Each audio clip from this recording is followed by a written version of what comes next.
బట్టతలతో బాధపడుతున్నారా? ఆధునితనమైన పద్ధతిలో hair transplantation చేయబడును. Face clinic, Hyderabad.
Welcome to Suman TV. ప్రేక్షకులందరికీ ఉగాది శుభాకాంక్షలు. ఉగాది పండుగ రోజు పొద్దున్నే తలంట్లు పోసుకోవటము, పిల్లలకి తలంట్లు వేయటము, ఇల్లు వాకిళ్ళు అని అలంకరించుకోవటము, మామిడి మండలు వేప మండలు కట్టుకోవటం బోళ్ళంత పని ఉంటుంది. ఉగాది పచ్చడి కూడా టైం టేకింగ్ కదా. అయితే కొంచెం సింపుల్గా చకచక ప్రసాదాలు, నైవేద్యాలు, తర్వాత మన భోజనానికి సరిపడా పదార్థాలు చేసుకోవటం. ఒక 4 ఐటమ్స్, 3 రైస్ ఐటమ్స్, ఒక ఫ్రై ఐటమ్. బాగున్నాయి కదా పదార్థాలు. చూడండి, ఒకేసారి అన్నం వండేసేస్తాం. ఈ అన్నంతో కొంత పాయసము, కొంత పులిహోర, కొంత దద్దోజనం, ఒక రైస్ పాటుతో అయిపోతుంది కదా. ఇదొకటి. తర్వాత పప్పుల్ని నానబెట్టుకుని వడల్లాగా వేసుకోవటం. మొదట ఏ పప్పులతోటి మనం వడ వేయదలుచుకున్నామో వాటిని స్నానం చేయగానే నానబెట్టేసేయండి. మనం మిగిలిన పనులు చేసి అన్నం వండి పాయసాలు అవి చేసేసరికల్లా పప్పులు నానిపోతాయి. సో మొదట ఏం చేద్దామంటే 3 పప్పులతోటి వడ చేసుకుందాం. ఎలాగా? 3 కాదండి, 4 పప్పులతోటి. ఈ కొలత సరిపోతుంది. ఒక 1/2 కప్పు కందిపప్పు, 1/2 కప్పు మినపప్పు, ఒక 1/2 కప్పు, 2-3 గింజలు అటు ఇటు పడినా పర్వాలేదు, శనగపప్పు. ఈ 3 పప్పుల్ని నీళ్ళు పోసి కడిగేసేయటం, నానబెట్టేయటం. తర్వాత ఒక 1/2 కప్ కంటే తక్కువగా మన పెసరపప్పు. ఈ పప్పును ఏం చేద్దామంటే వీటిలో పోయిటలా విడిగా వేరే ఒక చిన్న బౌల్లో పోసి పెడదాం. వీటిని ఏం చేద్దాము, కడిగేసి నానబెట్టేసుకుందాం. మొదట నానబెట్టిన పప్పుల్ని మంచినీళ్ళు పోసి నిండా మునిగేలాగా నీళ్ళు పోసేయండి. నానబెట్టి పక్కన పెట్టుకోండి.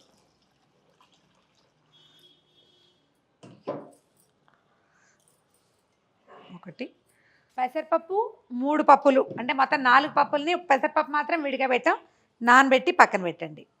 తర్వాత పాయసం కోసం ఓ 10 లేదా 12 బాదం పప్పులు తీసుకోండి.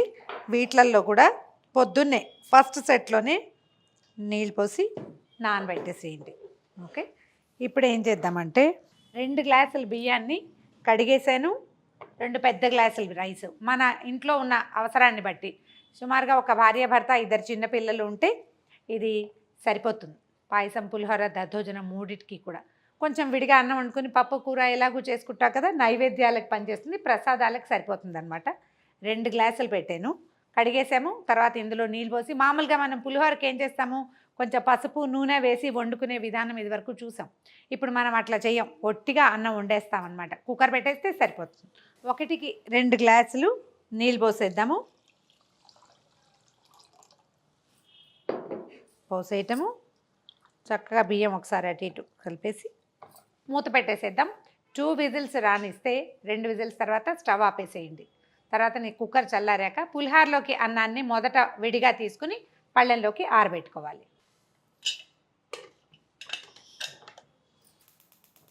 స్టవ్ హై ఫ్లేమ్లో ఉంచండి.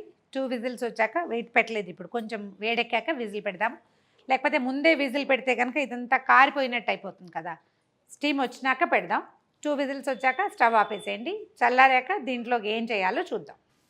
వెయిట్ పెట్టేద్దాము. 2 విజిల్స్ రానిస్తే సరిపోతుంది. కుక్కర్ చల్లగా అయిపోయింది. ఇప్పుడు ఏం చేద్దామంటే దాన్ని పక్కన పెట్టి పై అన్నం ఒక హాఫ్ సగానికి, అంటే ఈ కుక్కర్లో సగం మనం 2 గ్లాసులు కదా వండాం, సగం కంటే ఎక్కువ విడిగా ఒక పళ్ళెంలో తాంబూలంలో మీ అలవాటు ప్రకారం పెద్ద దాంట్లో చల్లారడానికి తీసి పక్కన పెట్టేది. హాఫ్ కుక్కర్ తీసేసా. దీన్ని ఫ్రెష్ కరివేపాకు ఒకసారి కడిగేసి నలిపి అన్నంలో వేసేయండి. ఈ కరివేపాకు వేసిన వాసన మహా బాగుంటుంది. దాన్ని కొంచెం లోపలికి పోనిచ్చేలాగా చేసి ఆరిపోనిస్తే దీంతో మనం మామిడికాయ పులిహోర చేసేసుకుందాం. దీన్ని చల్లారనిద్దాం. ఇప్పుడు ఏం చేద్దామంటే ఒక పెద్ద గిన్నె పెట్టుకోండి. కొంచెం మన పాయసానికి అనమాట 1 లీటర్ పాలని కట్ చేసి వేసేయండి. పాలు పోసేయండి. హాఫ్ లీటర్ పాలతోటి కూడా చేసుకోవచ్చు. ఇది మనం ఆల్రెడీ ఉడికిన అన్నం పాయసంలో ఈ పాలల్లో మళ్ళీ బాగా ఉడికిపోవాలన్నమాట. ఎంత ఉడికితే అంత బాగుంటుంది. అందుకని స్టవ్ వెలిగిద్దాం. దీంట్లోకి మన అన్నంలోంచి పచ్చిపాలల్లో వేయచ్చు, ఏం పర్వాలేదు. మన ప్యాకెట్ పాలే కదా, అవి ఎలాగూ ప్యాస్చరైజ్డ్ మిల్కే, ఆల్రెడీ కాగినవే. ఒక 2 పెద్ద గరిటెల రైస్ని పాలల్లో వేసేయండి. 2 గరిటెల అన్నం వేసేసాం కదా, దీన్ని హై రైస్ మీదే ఉంచండి. పెద్ద స్టవ్ మీద మనం గిన్నె పెద్దది పెట్టాం. ఇది పొంగు వచ్చినప్పుడు మాత్రం ఓసారి కదిపితే సరిపోతుంది. ఈ అన్నం ఈ పాలల్లో బాగా మృదువుగా ఉడికిపోవాలి. ఆల్రెడీ ఉడికిందే. ఇప్పుడు ఏంటంటే పాలు మరిగి అది కొంచెం కోవలాగా అవుతుంది అనమాట. ఎక్సలెంట్ రుచి వస్తుంది. ఈ కుక్కర్ని పక్కన పెడదాం. ఈ ఉన్న మిగిలిన అన్నం చల్లారుతూ ఉంటుంది. ఈ లోపల మనం మామిడికాయ పులిహోరకి తిరగమాత పెట్టుకుందాం. మనది 1 గ్లాస్ రైస్ కదా, ఒక మంచి పుల్లటి మామిడికాయ ఒకటి ముక్కలు తరిగేయండి. చెక్కు తీసి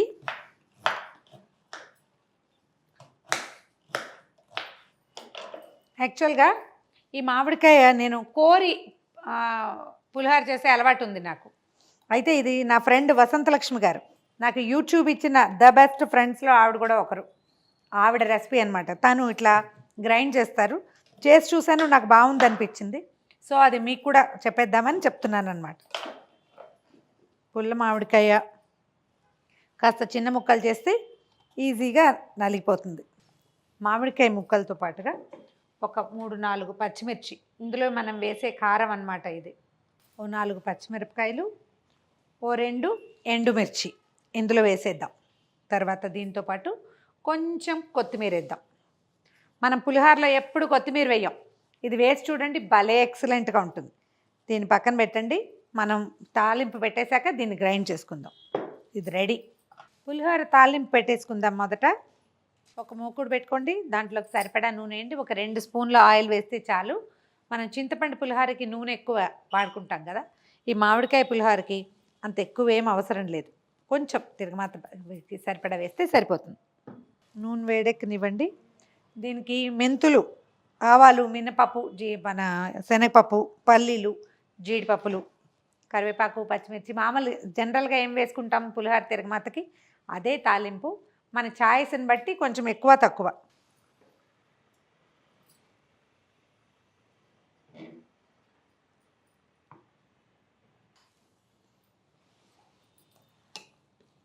పాలు చూడండి చిక్కబడిపోయినాయి. అన్నం చక్కగా అంటే బాగా ఉడికినట్టుగా కనపడుతుంది.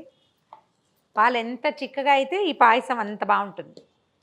జనరల్గా మనం బెల్లంతో చేసుకుంటాం కదా, దీన్ని వాళ్ళ పంచదారతోటి చేద్దాం.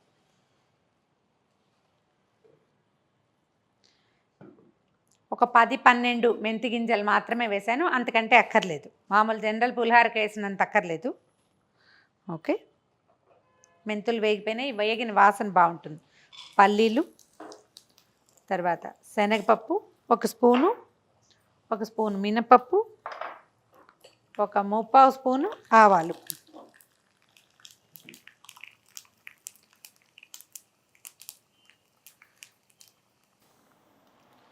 మనం ఆల్రెడీ మిర్చి అందులో వేసి గ్రైండ్ చేసాం కదా, ఇది ఊరికే అలంకరణార్థం మాత్రమే 2 పచ్చిమిరపకాయలు తీస్తున్నాను అంతే. పోపు దాదాపుగా వేగుతుండగా కొంచెం జీడిపప్పు వేద్దాం. ముందే జీడిపప్పు వేస్తే ఇది రంగు బాగా మారిపోతుంది తొందరగా. ఓకే, 2 ఎండుమిర్చి, 2 పచ్చిమిరపకాయలు, ఒక చిటికెడు ఇంగువ. మీకు ఇంగువ అలవాటు లేకపోతే వాడిపోకండి, కానీ పులిహోరలోకి ఇంగువ లేకపోతే అందం రాదు, అంటే ఆ వాసనకి అందం రాదనమాట. కరివేపాకు వేద్దాం కొంచెము. తర్వాత మనం అన్నంలో పసుపు వేసుకోలేదు కదా, అది ఇప్పుడు నూనెలో వేస్తే పర్ఫెక్ట్గా రంగు అంటుతుంది, అన్నానికి సరిపోతుంది అన్నమాట.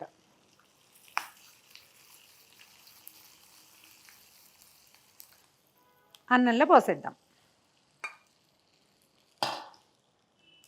ఈ తాలింపును కూడా ఒకసారి గ్రైండ్ చేసుకోవచ్చు కొద్దిగా, అట్లా మన అలవాటుని బట్టి వేస్తే ఏంటంటే కొంచెం బాగా కటకట్లాడుతూ వస్తుందన్నమాట. అన్నంలో వేసేసాం కదా, ఇప్పుడు ఏం చేద్దామంటే ఇందాక పచ్చిమామిడికాయ, పచ్చిమిర్చి, ఎండుమిర్చి గ్రైండ్ చేసి పెట్టాం కదా, ఇదిగోండి ముద్ద చూడండి ఎంత చక్కగా ఉందో, బ్యూటిఫుల్గా ఉంది.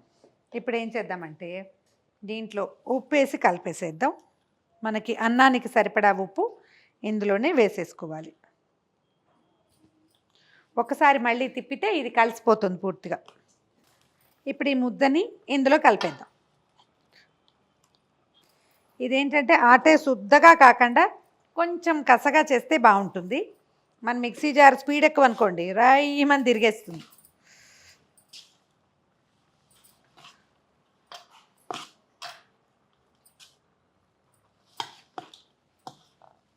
ఒక రవ్వ కలపగానే తడిగా అనిపిస్తుంది, కానీ ఒక 10 నిమిషాలు గాలికి ఆరనిస్తే తడంతా అన్నం పీల్ చేసుకుంటుంది. చూడ్డానికి ఎంత బాగుందో చూడండి. దీంట్లో ఒక చిన్న ఫైనల్ టచ్అప్ ఒకటి చేస్తాం. మనం పోసిన పాలన్నీ ఎగిరిపోయినాయి చూడండి. ఇవాళ కొంచెం క్లమ్జీగానే ఉంటుంది, 3 ఐటమ్స్ ఎట్ ఏ టైం చేస్తున్నాం కాబట్టి. ఇది 1 కప్పు రైస్ వేసినట్టు కదా మనం, అంటే దాదాపుగా 1/2 గ్లాస్ పైన వేసాం. 1 గ్లాసు పంచదార వేసేస్తాను ఇందులో. ఈసారి మనం బెల్లంతో చేయట్లేదని చెప్పే కదా.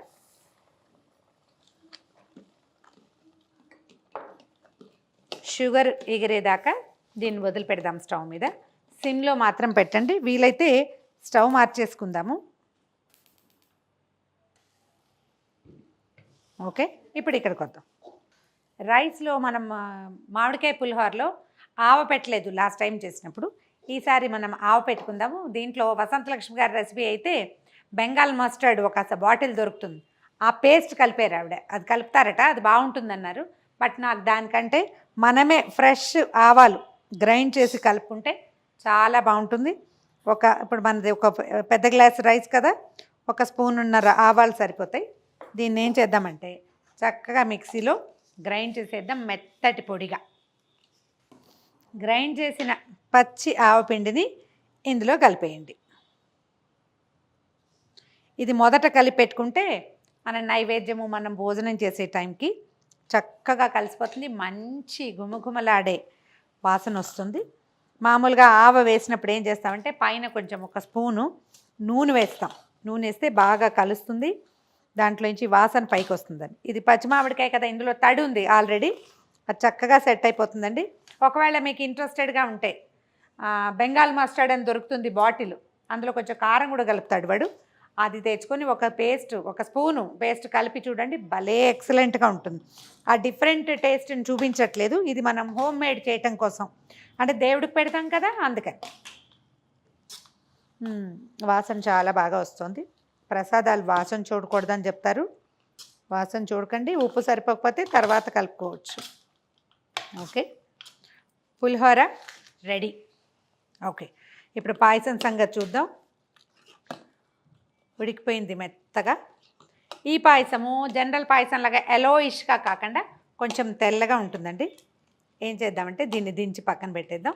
దీంట్లో కావాల్సిన ఏలక్కాయలు, తర్వాత ఏమో మన జీడిపప్పు అవి వేయించుకోవాలి. దీనికి ఏంటంటే మనం కొంచెము బాదం పప్పుల్ని గ్రైండ్ చేసి ఇందులో కలిపితే చిక్కగా వస్తుంది, రుచి చాలా కొత్తగా ఉంటుంది. పంచదార వేసి మనం ఏదో దీన్ని అంటే ఆరోగ్యకరంగా చేయలేదనే భావన నుంచి ఇందులో బాదం పప్పులు మంచి ప్రోటీన్ కలిపి దాన్ని మనం చక్కగా సర్దేస్తామన్నమాట. స్టవ్ ఆపేద్దాము, మళ్ళీ ఇంకో నిమిషం ఆగి వెలిగించుకుందాం. మొదట మనం బాదం పప్పులు నానబెట్టాం కదా, ఆ నానబెట్టిన బాదం పప్పుల్ని గ్రైండ్ చేసేసాను, అది ఇందులో వేసేస్తాం. కొంచెం నీళ్ళు పోసి గ్రైండ్ చేయండి. దాన్ని ఒక్కసారి తెరలనిస్తే సరిపోతుంది. ఎక్కువసేపు చేయక్కర్లేదు. మెల్లిగా పాయసం 1 గంటకి చిక్కబడిపోతుంది. మరి చాలా ఉండిపోయింది అని డౌట్గా ఉంటే 1 డ్రాప్ నీళ్ళు పోయచ్చు, ఏం కాదు. ఇంకొక నిమిషం స్టవ్ మీద ఉంచుతాం పాయసాన్ని, అంతే.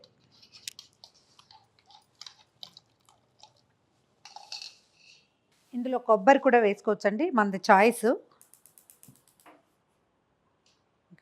పక్క స్టవ్ మీద కొంచెం నెయ్యి పెట్టండి. దాంట్లో కొంచెం జీడిపప్పు, కిస్మిస్ వేయించి పాయసంలో వేసేస్తే పాయసం కూడా రెడీ అయిపోతుంది.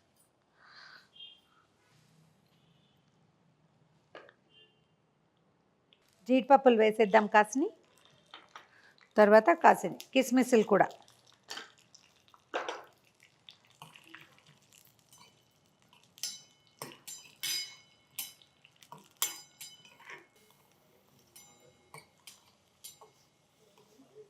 కిస్మిస్ జీడిపప్పు దోరగా వేగిపోయినాయి. స్టవ్ ఆపేద్దాము. వీటిని పాయసంలో వేసిద్దాం.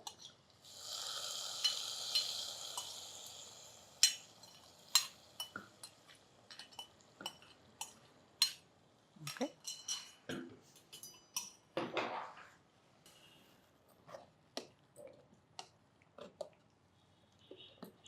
ఇప్పుడు పాయసం స్టవ్ ఆపేసేయటం.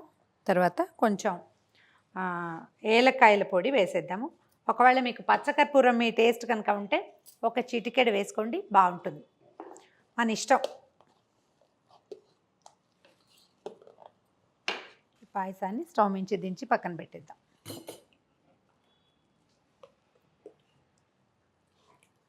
ఓకే, పాయసం పులిహోర చేసేసామా? దద్దోజనం చేద్దాం. పెరుగులో మనకి ఇప్పుడు రైస్ ఎంత మిగిలింది? 1 పావు గ్లాసు, హాఫ్ గ్లాస్ రైస్ మిగిలింది. 2 గ్లాసుల్లో 1 గ్లాస్ పాయసం చేసి పులిహోర చేసాం, హాఫ్ గ్లాస్ పాయసం చేసాం, ఇంకో హాఫ్ గ్లాసు దద్దోజనాన్ని కట్టపెట్టాం కదా. చూడండి, 1 హాఫ్ లీటర్ పెరుగు అయితే ఈ అన్నానికి చాలా బాగుంటుంది. 1 అర లీటర్ పెరుగులో సరిపడా సాల్ట్ వేయండి, పక్కన పెట్టండి దీన్ని. ఇప్పుడు ఏం చేద్దామంటే మూకుడులో కొంచెం నెయ్యి కానీ నూనె కానీ వేసుకోండి, మీ అలవాటుని బట్టి. నెయ్యి వేసుకుంటే చాలా బాగుంటుంది, నూనె వేసుకున్నా కూడా బాగానే ఉంటుంది, మన ఇష్టం. నూనె కొంచెం వేడెక్కనివ్వండి. జస్ట్ తాలింపు వేసుకోవటమే. దీంట్లో ఏంటంటే కొంచెం కొత్తిమీర, కొంచెం అల్లము వేస్తే రుచి చాలా బాగుంటుంది. ఈ తిరగమాతకి మనం దేవుడి కోసం పెడుతున్నాం కాబట్టి క్యారెట్ లాంటివి వేయబోకండి. కావాలనుకుంటే చాయిస్ తర్వాత వేసుకోవచ్చు. కీరా, క్యారెట్ అవి కూడా వేసుకుని రైస్ లాగా మధ్యాహ్నానికి పెరుగన్నంలాగా చేసుకోవచ్చు. మనం నివేదన కోసం చేస్తున్నాం కాబట్టి ఒట్టిగా తిరగమాత మాత్రం పెడదాం. సింపుల్ తాలింపేనండి. కొంచెం శనగపప్పు. ఈ పప్పులు కూడా చాయిస్, ఒక్కొక్కళ్ళకి ఇష్టం ఉంటుంది, ఒక్కొక్కళ్ళకి ఇష్టం ఉండదు. కొంచెం మినపప్పు, కాసిన్ని ఆవాలు, తర్వాత కొద్దిగా జీలకర్ర వేయండి. ఈ పెరుగు దాంట్లోకి జీలకర్ర వేస్తే బాగుంటుంది. ఎండుమిర్చి, పచ్చిమిర్చి, తర్వాత కరివేపాకు, తర్వాత చిన్న టచ్ అండి, ఏంటో ఇంగు లేకపోతే తోచదు, కొద్దిగా ఇంగు వేస్తాను, చాలా కొంచెం. దీంట్లో ఏం చేస్తానంటే చాలా కొద్దిగా అల్లం ముద్ద వేస్తున్నాను. అంటే మరి మన చాయిస్, అల్లం ముక్కలు వేసుకోవచ్చు, ముద్ద వేసుకోవచ్చు. ముద్ద వేసుకుంటే ఏంటంటే కలిసిపోతుంది, పిల్లలు కనిపెట్టలేరు. స్టవ్ ఆపేద్దాం. దీన్ని ఇందులో కలిపేద్దాం, పెరుగులో.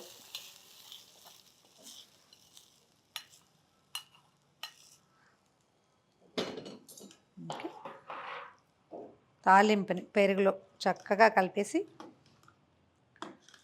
ఈ తాలింపు వేసుకున్నటువంటి పెరుగుకి ఎంత అన్నం సరిపోతుందో అంత అన్నమే కలుపుకోండి. ఎక్స్ట్రా మిగిలితే పక్కన పెట్టండి. కొంచెం కొత్తిమీర వేసుకుందాము. అన్నం కలిపేసేద్దాము.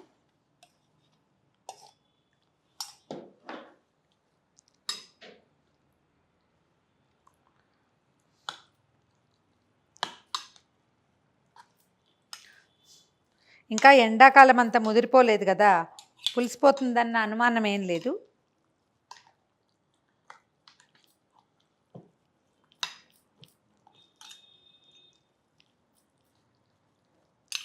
చక్కగా కలిపేయండి. ఇది కూడా పట్టేస్తుంది.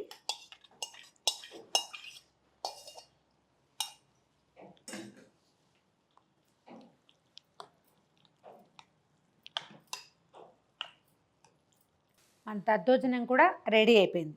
దీని తర్వాత మనం ఏం చేసాం, 3 రకాల పప్పులు కలిపి పెసరపప్పు విడిగా నానబెట్టాం కదా, వీటిని గ్రైండ్ చేసి వడలు చేసేసుకుందాం. 4వ పదార్థం కూడా తయారైపోతుంది. పప్పులు మూడింటిని శుభ్రంగా కడిగేసి నీరంతా వంచేసి మిక్సీలో వేయండి. దీనికి ఏం చేద్దామంటే 1 స్పూను జీలకర్ర, తర్వాత ఒక 2 ఇంచీల అల్లము, తర్వాత ఒక 1/2 డజను పచ్చిమిర్చి వేసేసి సరిపడా ఉప్పేసి గ్రైండ్ చేసేద్దాం. గట్టిగా చేయండి, వడపిండిలాగా. అంటే మిక్సీలో వేస్తే సరిపోతుంది.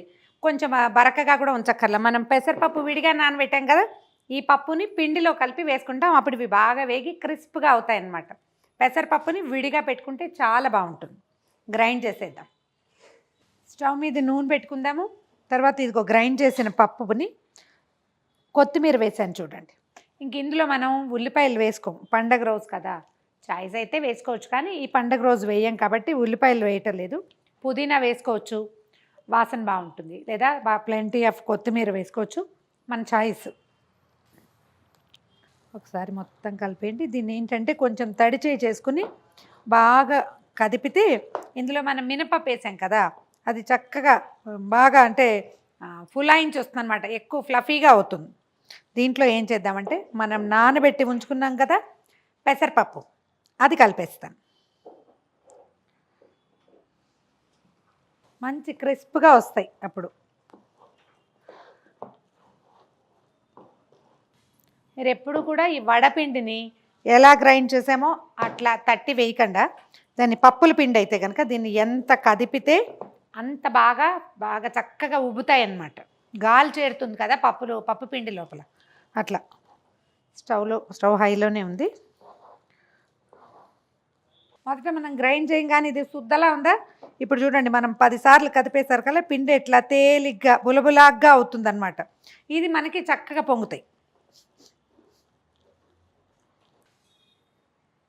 నూనె కాగిపోయింది. ఒక్కసారి చేయి తడి చేసుకుని వీటిని వడల్లాగా తట్టి వేసేద్దాం. గారెలాగా వేయక్కర్లేదు, మామూలు మనం మసాలా వడ వేసుకుంటాం కదా అట్లా.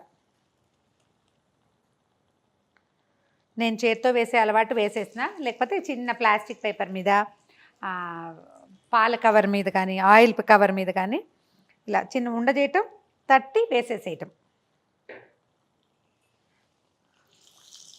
చేత్తో వేయటం నేర్చుకోండి, ఈజీగా ఉంటుంది. వస్తువు కోసం వెతుక్కోవాల్సిన పని కూడా లేదు. ఈ స్టవ్ చిన్నదంటే చిన్న బర్నర్ కదా, హైలో ఉంచవచ్చు. ఒకవేళ మనం పెద్ద బర్నర్ మీద పెడితే కనుక ఒక మీడియం టు హై మధ్యలో మాత్రం పెట్టుకోవాలి. వేసేద్దామన్నీ, ఈ మూకుడు పట్టినన్ని వేసేసేయచ్చు.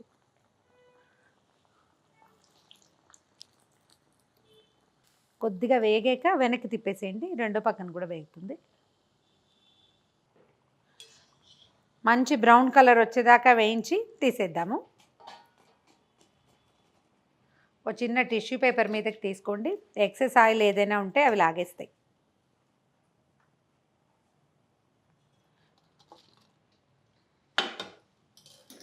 మళ్ళీ ఒకసారి తడిచే చేసుకోవటం. ఈ పిండిని మళ్ళీ ఒకసారి కదపండి. మొత్తం కలిపితే ఏమవుతుందంటే మళ్ళీ చతికిలు పడ్డట్టు అవుతుంది కదా, అది సెటిల్ అవుతుంది అన్నమాట. కొద్దిగా తడిచే చేసుకుని, మీరు ఒకవేళ పల్చగా వెడల్పుగా కావాలంటే కొంచెం బాగా ఒత్తాలి అంతే, ఎక్కువ వెడల్పుగా ఒత్తుకోవాలన్నమాట. అట్లా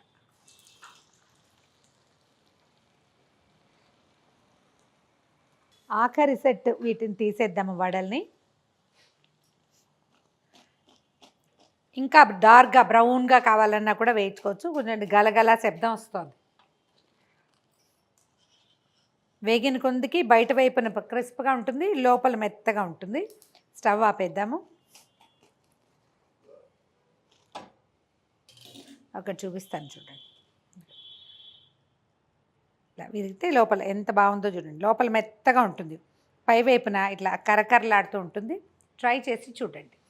మన పండగ 4 ఐటమ్స్ రెడీగా ఉన్నాయి. మన ఉగాది పండగ విశేషపు వంటలు ముగిసినాయి. ఒకే పాటతోటి కుక్కర్తో ఒకసారి అన్నం వండేస్తే ఆ అన్నంతో మనం పాయసం చేసాం, తర్వాత పులిహోర చేసాం, మిగిలిన అన్నంతో దద్దోజనం చేసాం. 3 ఐటమ్స్ ఎట్ ఏ స్ట్రెచ్. తర్వాత వీటికంటే ముందు నానబెట్టిన పప్పుతోటి మసాలా వడలు చేసుకున్నాము. అంటే దీన్ని మసాలా అని పేరు పెట్టద్దు, 4 పప్పుల వడ అని చేస్తే అమ్మవారి నివేదనకి చాలా బాగుంటుంది. ట్రై చేసి చూడండి.